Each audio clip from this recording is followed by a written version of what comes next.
আজি যেহেতু অসম বিধানসভাত কালি অজন্তা নিয়োগৰ বাজেটৰ সন্দৰ্ভত মুখ্যমন্ত্ৰী নিজৰ যেতিয়া বক্তব্য ৰাখিছিল এটা সময়ত তেখেতৰ লগত শাসক আৰু বিৰোধীৰ যেটো সাধাৰণতেই যুদ্ধ হয় সেই তেনেকুৱা এক যুদ্ধ হৈছিল অখিল গগৈ দেৱব্ৰত শইকীয়া আৰু মুখ্যমন্ত্ৰী হিমন্ত বিশ্ব শৰ্মাৰ মাজত কথাৰ কটাকটি হৈছিল আৰু এটা পৰ্যায়ত গৈ হঠাৎ মুখ্যমন্ত্ৰীৰ মুখত ওলাইছিল প্ৰতিদিন গোষ্ঠীৰ কথা প্ৰতিদিন গোষ্ঠীৰ সত্তাধিকাৰী জয়ন্ত বৰুৱা ডাঙৰীয়াৰ কথা আৰু তাৰ পিছত তেখেতে যিখিনি কথা ক'লে যিসকলে দিনৰ ভাগত মুখ্যমন্ত্ৰীৰ সেই বক্তব্য বিধানসভাৰ মজিয়াত কোৱা দেখা নাছিল এই মুহূৰ্তত মই আপোনালোকক মুখ্যমন্ত্ৰীৰ বক্তব্যৰ সেইখিনি অসম্পাদিত ৰূপত প্ৰথমতেই দেখুৱাই ল'ব বিচাৰো চাওক আপোনালোকে কোনোবা এখন ৰাজ্যৰ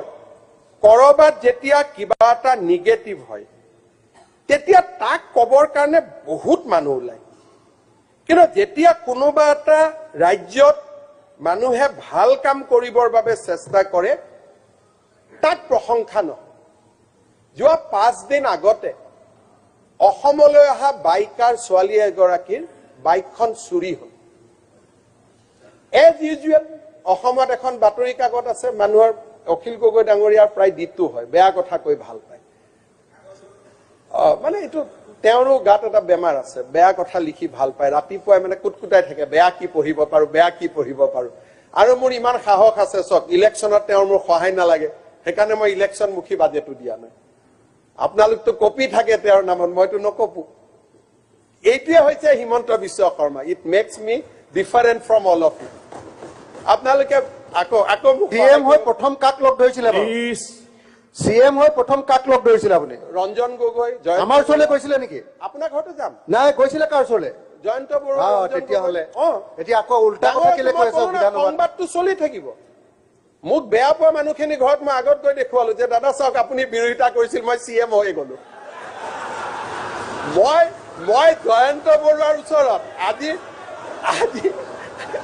আজি এটা মই ডাঙৰ হাতৰ আজি মই আপোনালোকৰ ডাঙৰ হাতৰ এটা ভাঙি দিওঁ অলপ সময় আপুনি মোক হেল্প কৰে মই এইটো ধন্যবাদ দিছো মই যেতিয়া কটন কলেজত জেনেৰেল সেক্ৰেটাৰী উঠিছিলো কোনোবাই কলেজৰ ইলেকশ্যনত সোমাই নেকি মোক জেনেৰেল সেক্ৰেটাৰী হৰুৱাবৰ কাৰণেও প্ৰতিদিনে হেডলাইন কৰিছিল তেতিয়া মই কি কৰিছিলো প্ৰতিদিনখনকে কিনি দিছিলো গুৱাহাটী যিমান দোকানত ওলাই সব কিনি দিওঁ হয় নে নহয় অখিল গগৈ ডাঙৰীয়া মনত আছে তেতিয়া প্ৰতিদিন আছিল সাদিনখন বৃহস্পতিবাৰে ওলাই শুক্ৰবাৰে কটনৰ ইলেকশ্যন মইতো জানোৱে মোৰ কথা বেয়াকৈ লিখিব গতিকে মই আমাৰ হোষ্টেলৰ ল'ৰাক কৈ থৈ দিওঁ কটনৰ ওচৰে পাজৰে যিমান সাদিন আছে ওলোৱাৰ লগে লগে কিনি লওঁ গতিকে শ্যামেল আছে জয়ন্ত বৰুৱাই তেওঁৰ জীৱনৰ প্ৰয়াস আৰু প্ৰচেষ্টাই আছিল যে হিমন্ত বিশ্ব শৰ্মা যাতে অসমৰ মুখ্যমন্ত্ৰী হ'ব নোৱাৰে গোটেই সমগ্ৰ জীৱন তেওঁ সেইটো কাৰণে সমৰ্পণ কৰিছিল সেইকাৰণে মুখ্যমন্ত্ৰী হৈয়ে মই প্ৰথম অশোক সিংহালক কৈছো দাদা বলক জয়ন্ত দা ঘৰৰ পৰা গৈ কৈছিলো নে নাই সাক্ষী আৰু তেওঁৰ ঘৰত গৈ যেতিয়া মই গাড়ী মটৰ মুখ্যমন্ত্ৰী হিচাপে নামিছো চাহ তাহ খাইছো মোক ঘৰত আহি সুধিছে তুমি জাগা নাপালা যাবৰ কাৰণে মই বোলো this is my greatest satisfaction আৰু অহাবাৰ হোৱাৰ পিছত আকৌ যাম যদি ভগৱানে কয় আৰু কিবা যদি ডাঙৰ কৰে আৰু যাম গতিকে তেওঁৰ ঘৰত কিবা এটা হলে প্ৰথম যোৱাটো মোৰ ফিক্স মোৰ ল'ৰা ছোৱালীয়ে কিবা ভাল কাম কৰিলে তেওঁৰ তাতে গৈ মই প্ৰথম খবৰটি দিওঁ আপুনি সুধিবচোন অখিল গগৈ ডাঙৰীয়াক অলপ ডাইৰেক্টলি কৈছো তেওঁক সুধিব মোৰ ল'ৰাই লট চিট পালে মই তেওঁকে প্ৰথম ফোন কৰো দাদা ৰাঞ্চুৱে চিট পালে দেই সেইটো প্ৰথম তেওঁক কওঁ মই এইটো মোৰ হেবিট আৰু মই মানুহৰ তেনেকে ৰিভেঞ্জ লওঁ একো কাকো মাৰা মাৰি গালি গালাজ বেয়া কথা নকওঁ আৰু আটাইতকৈ মোক যিজন মানুহে বেয়া পায় জীৱনত তেওঁক মই বেছি ডাঙৰ সহায় কৰাৰ কাৰণে চেষ্টা কৰো এইটো মোৰ দিছি যাওঁ গতিকে মোৰ সেইকাৰণে এইবিলাক ক'লে মোক কোনো কেয়াৰ নকৰে মাননীয় অধ্যক্ষহঁতে মই ক'ব খুজিছো কি হিমন্ত বিশ্ব শৰ্মা আৰু অসম দুটা বেলেগ অসম হিমন্ত বিশ্ব শৰ্মা এগৰাকী ছোৱালী অসমলৈ আহোঁতে বাইক চুৰি হ'ল he is a international traveller আমি কি কৰিব লাগিব মনে মনে মুখ্যমন্ত্ৰীক গৈ ক'ব লাগিব যে মুখ্যমন্ত্ৰী ডাঙৰীয়া বাইকখন চুৰি হৈছে আমাৰ অসমৰ বদনাম হ'ব দেই আপুনি 2 দিনত ওলাই দিয়ক আৰু এই 2 দিন আমি কতো এই কথাটো নুলিয়াম যাতে আমাৰ অসমৰ বদনাম নহয় This is how we should conduct ourselves for the new Assam অসমৰ বেয়া কথা লুকাই দিয়ক কিন্তু মোৰ ৰুমত আহি মোক একাউন্টেবল কৰক যে মুখ্যমন্ত্ৰী মহোদয় 72 ঘণ্টা আপোনাক সময় দিছো আপুনি 72 ঘণ্টাৰ ভিতৰত বাইকখন উলিয়াওক আৰু নহলে ছোৱালীজনীক নতুন বাইক এখন চৰকাৰৰ পৰা কিনি দিয়ক আৰু এই 3 দিন ছোৱালীজনীক আমাৰ অতিথিশালাত ৰাখক কাৰণ আমাৰ ষ্টেটৰ বদনাম হ'ব নোৱাৰে এছেম্বলিত যেতিয়া কথাবোৰ ওলাই প্ৰতিদিনত লিখে কৰ্ণাটকৰ যিজন ছোৱালী ৰাতিপুৱা লৰা ইনফোসিছত কাম কৰিব যায় তাক কানাডা মানুহ এজনে খুদাৰে তোমাৰ আসাম মে তো বাইক ভি চুৰি হৈ যাতে আৰে তোমাৰ আসাম মে তো ইয়ে হতে আমাৰ সন্মুখত আমি কোনখন অসমক বিশ্বৰ বৰ সভালৈ লৈ যাম সেইকাৰণে মই কওঁ যে প্ৰতিদিন যুগৰ পৰা সেমি কণ্ডাক্টৰ যুগলৈ অহাৰ আজি সময় সমাগত দিছো যে মই কাকো ব্যক্তিগত নকৰো তেওঁকে কৈছো তেওঁ মোক লোনৰ কথা লিখে 7 কোটি টকা তেওঁৰ ইনকাম 3 কোটি তেওঁৰ লোন লৈ থৈছে বেংকৰ পৰা This is as per his affidavit in Rajya Sabha election. আৰু তেওঁ এই লোন লোৱা গালি পাৰি থাকে বাইকখন চুৰি হোৱাটো হসা তাৰপিছত Please. কোনে চুৰি কৰিছে মানে নাম সঁচা কেইটা কথাই লিখিছে Please, প্ৰতিদিনে conclude কৰিবলৈ দিয়া না। এতিয়া মই প্ৰতিদিনে কওঁ সঁচা কথাটোৱে লিখিছে সঁচা। কনক্লুড কৰিবলৈ দিব আপুনি সঁচাটো অসমৰ ভালৰ কাৰণে কব নকব that is your mentality it is your psychology সঁচা মোৰ আজি ঘৰত কিবা এটা ঘটনা হৈছে স্বামী আৰু পত্নীৰ মাজত সত্য বাহিৰত কম নে নকম লৰাজনে বাহিৰত কব নে নকব that is left to his justification মই কেছ দিব নোৱাৰো প্ৰতিদিনে যেটো কথা লিখিছে সঁচা লিখিছে মইতো কেছ দিব নোৱাৰো কিন্তু লিখিম না নিলিখিম তাৰ প্ৰতিয়ে প্ৰমাণ কৰে যে মই জননী জন্মভূমি কিমান ভাল পাওঁ মাননীয় অধ্যক্ষ মহোদয় আজি বাইকখন ওলালে নাম কেটা কোনে চুৰি কৰিছিল কলে আপুনি হয়তো অলপমান কবটো লাগিবই কাৰণ সঁচা কবই দিছে অধ্যক্ষ মহোদয় বাইকখন উদ্ধাৰ হোৱাৰ কথাটো হেডলাইন কিন্তু নকৰি যদি চুৰি হোৱাৰ কথাটো হেডলাইন কৰাৰ মোৰ সাহস আছে উদ্ধাৰ হোৱাৰ কথাটো লিখাৰ সাহস মোৰ কিয় নাই আৰু এনে ধৰণৰ ব্যক্তিয়ে মোৰ জননী জন্মভূমিক হতাশা মাজত বন্দী কৰি ৰাখিছে এই সকল ব্যক্তিয়ে অসমত আন্দোলনৰ এটা বীজ ৰোপণ কৰিছিল আৰু এই সকল ব্যক্তি নাথাকিলে 1991 চনতে আলফাৰ সমস্যাৰ সমাধান হলতেন 22000 যুৱকে মৃত্যুৰ সন্মুখীন নহলে অধ্যক্ষ মহোদয় বাইক পালো মই আগতে জানো প্ৰতিদিন পঢ়িছিলো হেডলাইনতটো নাথাকে বাইকখন কোনে চুৰি কৰিছিল আশৰাফুল দেৱান মোহাম্মদ আব্দুল জব্বৰ দেৱানৰ লৰা ফকিৰগঞ্জ ধুবৰী দ্বিতীয়জন কোন আছিল ফিৰোজ কাজী বালতাবাৰী ফকিৰগঞ্জ ধুবৰী as usual চলি গৈ আছে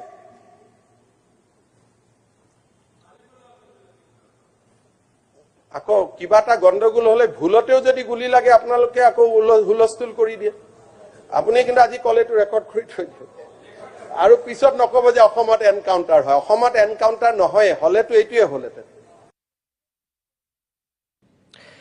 সেয়া আছিল আজি অসম বিধানসভাৰ সন্মানীয় পবিত্ৰ সদনত অসমৰ মাননীয় মুখ্যমন্ত্ৰী হিমন্ত বিশ্ব শৰ্মাই প্ৰতিদিন গোষ্ঠীৰ স্বত্বাধিকাৰী জয়ন্ত বৰুৱা আৰু প্ৰতিদিনক লক্ষ্য কৰি কোৱা বক্তব্যৰ কিয়দাংশ মই আপোনালোকক আৰম্ভণিতে কৈছো যে আমাৰ প্ৰতিদিন গোষ্ঠীৰ কিছু স্থিতি আমি স্পষ্ট কৰিব বিচাৰো মুখ্যমন্ত্ৰীৰ অসম বিধানসভাত দিয়া এই বক্তব্যখিনিক লৈ তেখেতক বিনয়ৰে এটা কথা কওঁ যে বিগত 40 বছৰত আগৰ কথা আমি নাজানো কিন্তু বিগত 40 বছৰত মুখ্যমন্ত্ৰী হম বুলি হোৱা মানুহজনেই হৈছে আপুনি যি সৰুৰ পৰাই সপোন দেখিছিল উচ্চাকাংক্ষী আছিল এদিন অসমৰ ৰাজনৈতিক নেতা হৈ মুখ্যমন্ত্ৰীৰ আসন শুৱনি কৰিম এই প্ৰফুল্ল কুমাৰ মহন্ত আৰু ভিগু কুমাৰ ফুকনৰ লগত তামোল চিগাৰেট অনা সেই সৰু ল'ৰাজনে যেতিয়াৰ পৰাই আপুনি উচ্চাকাংক্ষী হৈছিল, যেতিয়াৰ পৰাই আপুনি ৰাজনৈতিক সপোন দেখিছিল, আমি আগতে নাই দেখা, আমি দেখা অসমৰ একমাত্ৰ ৰাজনীতিক আপুনি, যিজনে সঁচাকৈ নিজৰ সপোনটো পূৰণ কৰি দিলেগৈ। বিভিন্ন ঘাট প্ৰতিঘাত অতিক্ৰম কৰি, বিভিন্ন প্ৰত্যাহ্বান নেওচি আমি দেখা সঁচাকৈ অসমৰ একমাত্ৰ ৰাজনীতিক, যি নিজৰ সপোন পূৰণ কৰিছে, হম বুলি এদিন মুখ্যমন্ত্ৰী হৈছে। ভগৱানে আপোনাক আৰু সকাহ দিয়ক, আৰু আপোনাক সাহস দিয়ক, আৰু আপোনাক শক্তি দিয়ক। আমাৰ অফুৰন্ত শুভেচ্ছা আছে, অভিনন্দন আছে আপোনাৰ প্ৰতি। কিন্তু সেই বুলি আপুনি মুখ্যমন্ত্ৰী হ'ল বুলি যি মন যায় আপুনি তাকেই ক'ব, আৰু নিজৰ ক্ষমতাৰে আপুনি সকলোকে একেবাৰে মোহাৰি নিঃশেষ কৰিব, বা আপোনাৰ নিজৰ কব্জাত সকলোকে ৰাখিব, তেনেকৈ যদি ভাবিছে, তেতিয়াহ'লে মাননীয় মুখ্যমন্ত্ৰী মহোদয় আপুনি ভুল কৰিছে। সংবাদ মাধ্যমৰ এটা নিজস্ব স্বাধীনতা আছে। এজন সম্পাদকৰ এটা সংবাদ প্ৰতিষ্ঠান পৰিচালনা কৰাৰ এটা নিজস্ব কৰ্তৃত্ব আছে। স্বাধীন প্ৰতিদিন গোষ্ঠীৰ স্বত্বাধিকাৰী হিচাপে আৰু বৰ্তমানৰ প্ৰতিদিন কাকতৰ সম্পাদক হিচাপে জয়ন্ত বৰুৱাই কেনেকৈ কাকতখন চলাব লাগে, কেনেকৈ সংবাদ গোষ্ঠীটো পৰিচালনা কৰিব লাগে, সেয়া তেখেতৰ হয়তো এক নিজস্ব সপোন আছে, নিজস্ব পৰিকল্পনা আছে। যিদৰে আপোনাৰ মুখ্যমন্ত্ৰী হোৱাৰ সপোন আছিল, যেনেকৈ আপোনাৰ ৰাজ্যখন পৰিচালনা কৰাৰ সপোন আছিল, ঠিক একেদৰে। কিন্তু আপুনি মুখ্যমন্ত্ৰী হ'ল বুলি বাহিৰত আক্ৰমণ কৰি আজি বিধানসভাৰ পবিত্ৰ মজিয়াটো আপুনি জয়ন্ত বৰুৱাৰ সন্দৰ্ভত যিখিনি কথা ক'লে, এবাৰ নীৰৱে মাননীয় মুখ্যমন্ত্ৰী মহোদয় আপুনি নিজেই ভাবি চাবচোন, আপুনি আজি কি ক'লে। যিজন মানুহ মুখ্যমন্ত্ৰীৰ আসনত অধিষ্ঠিত হৈ আপুনি বিজেপিৰ মুখ্য কাৰ্যালয়লৈ যোৱা নাছিল, যিজন মানুহ মুখ্যমন্ত্ৰী হৈ RSSৰ মুখ্য কাৰ্যালয়ত আপুনি উপস্থিত হোৱাৰ প্ৰয়োজন অনুভৱ কৰা নাছিল, আনকি মুখ্যমন্ত্ৰী হৈ যিজন মানুহ আপুনি মা কামাখ্যাত গৈ আপুনি প্ৰত্যেক বছৰত সেৱা কৰে, সেই মা কামাখ্যা মন্দিৰতো গৈ আপুনি সেৱা জনোৱা নাছিল, সেই মানুহজন কিন্তু আপুনি মুখ্যমন্ত্ৰী হৈ প্ৰথম ভৰি দিছিলেগৈ মুখ্যমন্ত্ৰীৰ শপত গ্ৰহণৰ পিছদিনটোতেই এইজন জয়ন্ত বৰুৱাৰ ঘৰত। আৰু জয়ন্ত বৰুৱাৰ ঘৰত উপস্থিত হৈ আপুনি সেইদিনাখন যিখিনি কথা কৈছিল, আপুনি পাহৰি গ'ল নেকি? কোনখিনি কথা সঁচা? আজি কোৱা কথাখিনি সঁচা নে মুখ্যমন্ত্ৰীৰ শপত লৈয়ে পিছদিনাখনি জয়ন্ত বৰুৱাৰ ঘৰত উপস্থিত হৈ সংবাদ মাধ্যমৰ আগত কোৱা কথাখিনি সঁচা? কোনটো আপুনি মিছা মাতিলে, আজি নে মুখ্যমন্ত্ৰীৰ শপত লোৱাৰ পিছদিনটোত? এবাৰ নিজক সুধি চাওক। অসমৰ সম্ভ্ৰান্ত দৰ্শক ৰাইজক আমি এটা কথা ক'ব বিচাৰোঁ যে এজন যদুমধু ৰাজনীতিক নহয়, অসমৰ মুখ্যমন্ত্ৰী হোৱা এজন ব্যক্তিয়ে আজি কেনেকৈ পাভলুটি মাৰিছে, তেতিয়া তেখেত গৈছিল আশীৰ্বাদ ল'বলৈ, শুভেচ্ছা বিচাৰি, আৰু আজি বিধানসভাত কৈছে সেইজন একেজন মানুহেই যে ৰিভেঞ্চ ল'বলৈ, প্ৰতিশোধ ল'বলৈ গৈছে। এই পৰ্যায়ত কথা কৈছে। এয়া কেনে মানসিকতা? ৰাস্তা ঘাট উন্নয়ন, flyover, medical college, engineering college, সকলোবিলাক উন্নতিৰ যদি আপুনি মাপকাঠি বুলি ভাবিছে, তেনেহ'লে মাননীয় মুখ্যমন্ত্ৰী মহোদয় আপোনাৰ ক'ৰবাত ভুল হৈছে। মানুহৰ প্ৰমূল্যবোধ, মানুহৰ মানৱীয়তা, মানুহৰ নৈতিকতা আৰু মানুহৰ চৰিত্ৰবোধ, এইখিনিক বাদ দি যদি কেৱল টকাৰ জোৰত, ক্ষমতাৰ বলত মানুহে সকলো গুৰু গোসাঁই নামানি দুৰ্যোধনৰ দৰে নিজকে অহংকাৰত মত্ত বুলি ভাবি সকলো কৰিব বিচাৰিছে, তেনেহ'লে আমাৰ ক'বলগীয়া একো নাই। সময়ে সকলো বিচাৰ কৰিব। আমি সময়লৈ সকলো এৰি দিছোঁ। কিন্তু আপুনি নিজে কোৱা কথাতেই আজি আপুনি বন্দী হৈছে বহুকেইটা দিশত অসমৰ দৰ্শক ৰাইজক মই ক'ব বিচাৰোঁ যে তেখেতে যিখিনি কথা কৈছিল সেই কথাৰ আঁত ধৰিয়ে আমি কেইটামান বিশেষ দিশ আপোনালোকৰ দৃষ্টিগোচৰ কৰিব বিচাৰিছোঁ আগৰ কথা বাদ দিয়ক মই আপোনালোকক এই অনুষ্ঠানটোৰ শেষৰ ফাললৈ কম মুখ্যমন্ত্ৰী হোৱাৰ পিছত বিগত 4 বছৰত হিমন্ত বিশ্ব শৰ্মাই কিমান বাৰ আমাৰ প্ৰতিদিন গোষ্ঠীক এতিয়ালৈকে আক্ৰমণ কৰিছে কি প্ৰসংগত তেখেতে তুচ্ছতাচ্ছুল্য কৰিছে আমি সকলোখিনি কথা কম আৰু সেই সকল দৰ্শককো মই আজি অভিনন্দন জনাইছোঁ যিদিনাখন হিমন্ত বিশ্ব শৰ্মাৰ ওচৰত প্ৰতিদিন গোষ্ঠী আত্মসমৰ্পণ কৰি আঁঠু লৈছিলে বুলি সমালোচনাৰে থকা সৰকা কৰিছিল যিদিনাখন এই প্ৰতিদিন কাৰ্যালয়ৰ উদ্বোধনীৰ অনুষ্ঠানত মুখ্যমন্ত্ৰী হিমন্ত বিশ্ব শৰ্মা আহিছিল সেইদিনাখন সামাজিক মাধ্যমতেই হওক আন ৰাজনৈতিক দলৰ নেতা কৰ্মীয়ে হওক আমাকো জয়ন্ত বৰুৱাকো আমাৰ গোটেই গোষ্ঠীটোক আত্মসমৰ্পণ কৰা বুলি টকাৰ জোৰত আমি সাৰেন্ডাৰ কৰা বুলি যিসকলে আমাক সমালোচনাৰে থকা সৰকা কৰিছিল আজি তেখেতসকলকো আমি ক'ব বিচাৰোঁ যে প্ৰতিদিন স্বাধীন গোষ্ঠী সদায় স্বাধীনেই সদায় প্ৰতিদিনেই ৰাইজৰ কাষত আছিল ৰাইজৰ লগত আছে আৰু ভৱিষ্যতলৈকো ৰাইজৰ লগতেই থাকিব যিমানেই শক্তিশালী কোনোবা মহাপ্ৰতাপী ৰাজনীতিক নহওক কিয় যেতিয়ালৈকে জাতি উৰ্ধত কোনো ব্যক্তি উৰ্ধত নহ'ব যেতিয়ালৈকে সমাজ সাহিত্য সংস্কৃতি সভ্যতা সকলো যেতিয়া উৰ্ধত প্ৰতিদিনে সেই স্থিতিতেই অগ্ৰসৰ হ'ব কি কাকত কি টেলিভিছন চেনেল এই মুহূৰ্তত আজি বিধানসভাত যেতিয়া তেখেতে সেই কথাখিনি কৈছিল এই মানুহজনৰ কিছুমান সঁচাকৈয়ে শলাগিবলগীয়া প্ৰশংসা কৰিবলগীয়া অদ্ভুত গুণ আছে যিখিনি কাৰণে ৭-৭ও স্বীকাৰ কৰিব লাগিব হিমন্ত বিশ্ব শৰ্মাৰ বাকপটুতাক হিমন্ত বিশ্ব শৰ্মাৰ বিচক্ষণতাত হিমন্ত বিশ্ব শৰ্মাৰ ৰাজনৈতিক প্ৰজ্ঞাক যেটোৰ কাৰণে চাগে অসমৰ অন্যতম শ্ৰেষ্ঠ বুদ্ধিজীৱী হোমেন বৰগোহাঁয়ে কৈ গৈছিল যে সাম্প্ৰতিক সময়ৰ আটাইতকৈ চিন্তাশীল ৰাজনীতিকগৰাকী হৈছে হোমেন বৰগোহাঁই একদম সঁচা কথা কিন্তু সেই মানুহজনক এটোও কৈ থৈ গৈছিল হোমেন বৰগোহাঁয়ে যে হিমন্ত বিশ্ব শৰ্মাৰ শত্ৰু সাম্প্ৰতিক সময়ত আন কোনো নাই হিমন্ত বিশ্ব শৰ্মাৰ শত্ৰু সদায় হিমন্ত বিশ্ব শৰ্মা নিজেই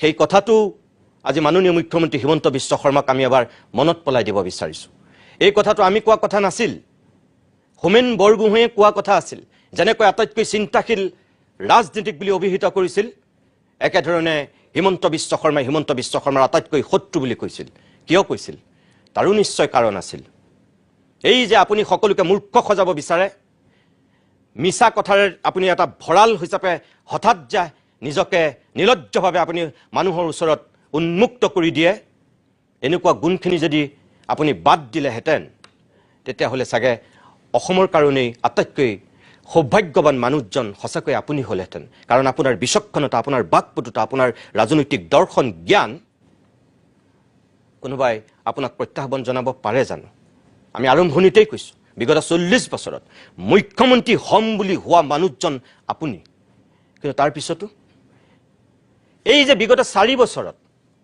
যিখিনি আপুনি সপোন দেখুৱাই মুখ্যমন্ত্ৰী হৈছিল আমি আপোনাৰ সকলো কথা প্ৰশংসা কৰা হলে হয়তো চাগে আপুনি আজি এনেকৈ প্ৰতিদিন গোষ্ঠীক সমালোচনা নকৰিলেহেঁতেন আপোনাৰ যিখিনি ভাল আমি ভালখিনি ভাল বুলি কৈছোঁ কিন্তু আপোনাৰ যিখিনি ভাল নহয় যিখিনি আপুনি মিছাৰ আশ্ৰয় লৈছে বা মানুহক বিপথে পৰিচালিত কৰিব বিচাৰিছে সংবাদ মাধ্যমৰ দায়িত্ব আৰু কৰ্তব্য হিচাপে প্ৰতিদিন গোষ্ঠীয়ে সেয়াই কৰিছে জনতাৰ স্বাৰ্থত ৰাজ্যখনৰ স্বাৰ্থত সেয়াই কৰি আহিছে জন্মলগ্নৰ পৰাই স্বাধীন আৰু প্ৰতিদিন গোষ্ঠীয়ে কেতিয়াবা প্ৰফুল্ল মহন্তৰ আক্ৰমণৰ বলি হৈছে কেতিয়াবা হিতেশ্বৰ শইকীয়াৰ আক্ৰমণৰ বলি হৈছে কেতিয়াবা তৰুণ গগৈ ডাঙৰীয়াৰ আক্ৰমণৰ বলি হৈছে আৰু আজি আপোনাৰো আক্ৰমণৰ লক্ষ্য হৈছে এই যে কলেজীয়া অৱস্থাতেই ৰাজনীতি কৰিবলৈ গৈ আপুনি কিমান চতুৰ আৰু চালাক মানুহ হিচাপে আপোনাৰ চিন্তাত আপোনাৰ মগজুত কোনবিলাক দুষ্ট বুদ্ধিয়ে তেতিয়াই বাহ লৈছিল তাৰ আজি প্ৰমাণ আপুনি নিজেই দিলে যি মূলা বাহে তাৰ দুপাততে চিন বুলি অসমীয়াত এষাৰ কথা আছে। আপুনি যে মানুহজন বহুত ভাল হৈও আপুনি যে মানুহজন মহা দুষ্ট, আপুনি যে মানুহজন অসৎ, আপুনি যে মানুহজন সাংঘাতিক ষড়যন্ত্ৰকাৰী, তাৰ প্ৰমাণ আপুনি ছাত্ৰ অৱস্থাতেই দিছে। এটা জঘন্য সত্য আজি আপুনি অসমৰ মানুহৰ আগত কৈ দিলে, তাৰ কাৰণে আপোনাক চেলুট জনাইছোঁ। বেলেগে ক'বলগীয়া নহ'ল, আপুনি আজি নিজৰ চোলাটো নিজেই খুলি দিলে মুখ্যমন্ত্ৰী মহোদয়। কেনেকৈ? এই যে আপুনি ক'লে কটন কলেজত আপুনি যেতিয়া নিৰ্বাচন খেলিছিল তেতিয়াৰ পৰাই বোলে প্ৰতিদিনে আপোনাৰ বিৰোধিতা কৰিছিল। কটন কলেজত পঢ়ি থকাৰ সময়ত প্ৰতিদিন জন্মই হোৱা নাছিল, আনকি প্ৰথম দুবাৰ সাধাৰণ সম্পাদক হওঁতেও স্বাধীনখনো জন্ম হোৱা নাছিল, তাৰ পিছত স্বাধীনৰ জন্ম হৈছিল। হয়, স্বাধীনত আপোনাৰ সন্দৰ্ভত বাতৰি ওলোৱাটো সঁচা, যিটো আজি বিধানসভাত পিছৰ ফাললৈ আপুনি স্বীকাৰ কৰিছে। মনত পৰিলে হয়তো প্ৰতিদিন নাছিল বুলি। প্ৰথমতে আপুনি প্ৰতিদিনকে কৈ আছিল, হঠাৎ মনত পৰিল সেই স্বাধীনীয়া কাকতখনলৈ। আৰু তাৰপিছত আপুনি কি কৰিলে?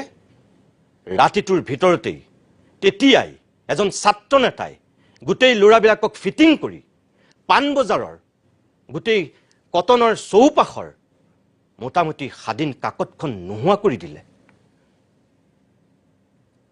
বাহ, বঢ়িয়া ৰাজনীতি শিকিছে আপুনি শৈশৱৰ পৰাই। ধন্যবাদ আপোনাক।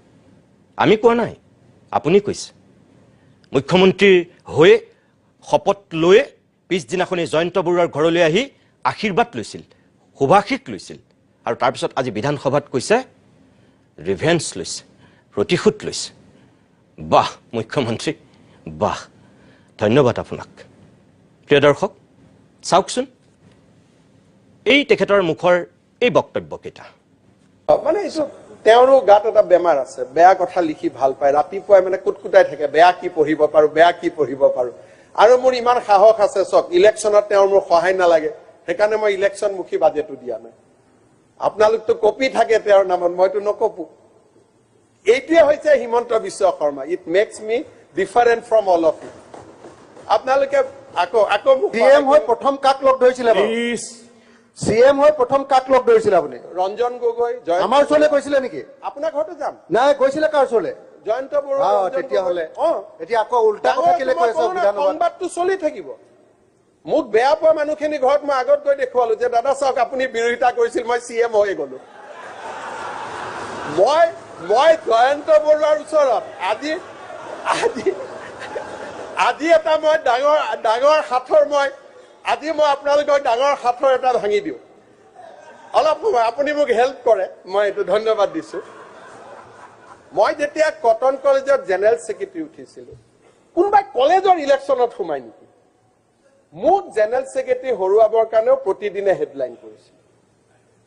তেতিয়া মই কি কৰিছিলো, প্ৰতিদিনখনকে কিনি দিছিলো। গুৱাহাটীৰ যিমান দোকানত ওলাই চব কিনি দিওঁ, হয় নে নহয়?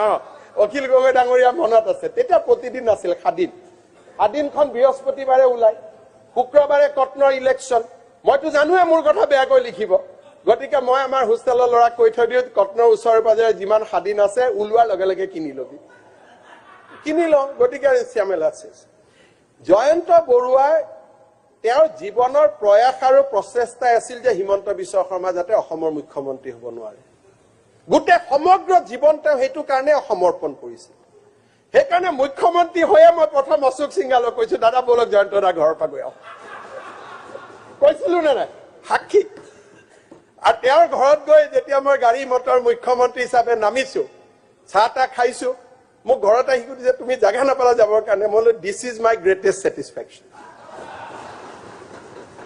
আৰু অহাবাৰ হোৱাৰ পিছত আকৌ যাম যদি ভগৱানে কৰে, আৰু কিবা যদি ডাঙৰ কৰে আৰু যাম। গতিকে তেওঁৰ ঘৰত কিবা এটা হলে প্ৰথম যোৱাটো মোৰ ফিক্স। মোৰ ল'ৰা ছোৱালীয়ে কিবা ভাল কাম কৰিলে তেওঁৰ তাতে গৈ মই প্ৰথম খবৰটি দিওঁ। আপুনি সুধিবচোন অখিল গগৈ ডাঙৰীয়াক, অলপ ডাইৰেক্টলি কৈছো, তেওঁক সুধিব মোৰ ল'ৰাই লট চিট পালে মই তেওঁকে প্ৰথম ফোন কৰো, দাদা ৰাঞ্চুৱে চিট পালে দেই, সেইটো প্ৰথম তেওঁক কওঁ মই। এইটো মোৰ হেবিট। আৰু মই মানুহৰ তেনেকে ৰিভেঞ্জ লওঁ, একো কাকো মাৰা মাৰি গালি গালাজ বেয়া কথা নকওঁ। আৰু আটাইতকৈ মোক যিজন মানুহে বেয়া পায় জীৱনত তেওঁক মই বেছি ডাঙৰ সহায় কৰাৰ কাৰণে চেষ্টা কৰোঁ।